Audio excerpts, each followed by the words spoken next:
Tunapozungumzia ujasiriamali, elewa kwamba ubunifu ni kipengele mojawapo ambacho au sifa mojawapo ya ujasiriamali ni ubunifu.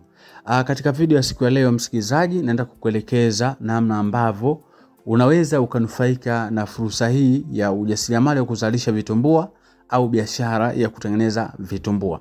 Karibu sana, mimi naitwa Mwalimu Almasi kutoka Lodness Enterprises, lakini pia nimeweza kukuandalia vitabu vya ujasiriamali ambapo kitabu kimoja kinaitwa Miliki Kiwanda Chako, ni kitabu ambacho nimeandika zaidi ya masomo 21 ndani yake, lakini kingine cha ujasiriamali ni ajira ni kitabu ambacho ndani yake nimeandika zaidi ya bidhaa 18.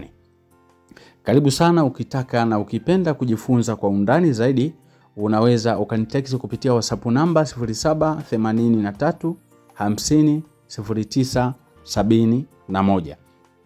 Karibu sana na tuende pamoja. Kama unapenda ujasiriamali, basi tambua kwamba hii ni sehemu sahihi. Unaweza ukasubscribe, unaweza ukalike, unaweza ukashare pia na wengine wakajifunza.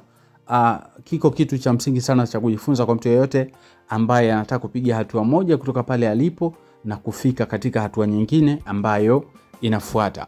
Wapo watu wengi msikilizaji ambao hawana mitaji na wanaamini kwamba mpaka wapate milioni 1, 500,000, 300,000, 600,000 ndipo waanze kuzalisha bidhaa fulani au kutengeneza kitu fulani ili waweze kuleta tija katika jamii ambayo inawazunguka. Lakini ukweli ni kwamba kitu chochote unachotaka kuanzisha, wengine huanzisha vitu vyao kwa ajili ya passion ambazo ziko ndani yao, lakini wengine huanza kwa ajili ya ile misukumo ya ndani baada labda kuambiwa na watu wao wa karibu zaidi.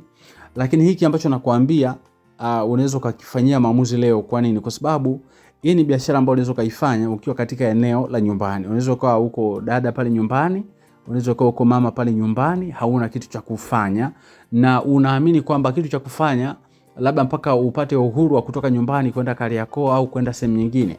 Lakini ukweli ni kwamba unaweza kaanzisha biashara au unaweza kaanzisha ujasiriamali ukiwa pale katika mazingira ya nyumbani.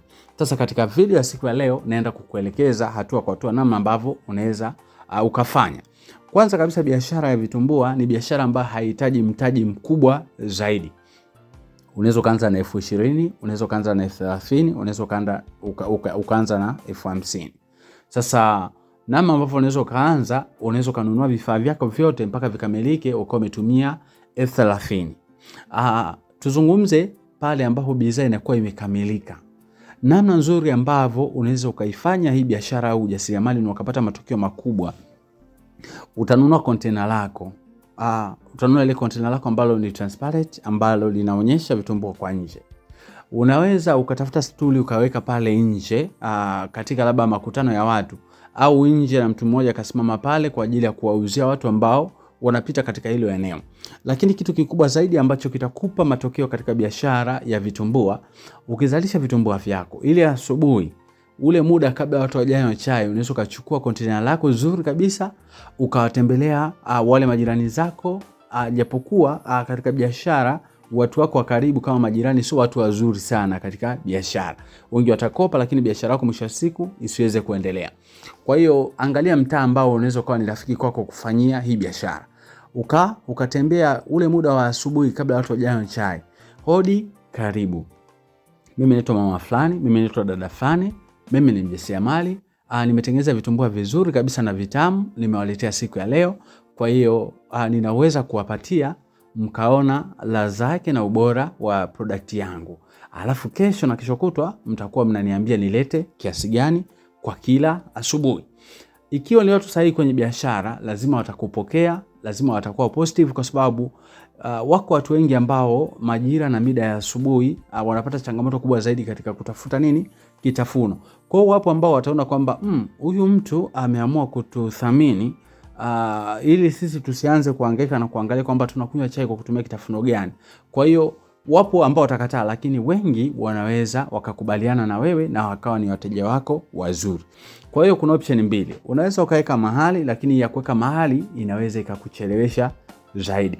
Ila ukiwatembelea watu asubuhi ile saa 1 kamili mpaka saa 2:30, ule ni muda mzuri sana wa kuuza vitumbua vyako na vikaisha kwa wakati, na kesho ukapata oda, kesho yake ukatafuta soko jipya, kwa kila siku unasema walau basi nawapelekea wale wateja wangu wa siku zote, lakini pia naongeza wateja 3 4 ambao wanakuwa ni wateja wapya. Hii itakusaidia kama production ya leo ulitumia kilo 6 za mchele wa kutengeneza vitumbua, basi siku inayofuata utatumia 6 tena, manake utaongeza kiwango. Kwa hiyo karibu sana kwenye ujasiriamali. Nimeona nikufungue macho kwa fursa hii ambayo unaweza kutumia mtaji mdogo sana na unafanya hii biashara pasipo kutoka kwenda mbali zaidi.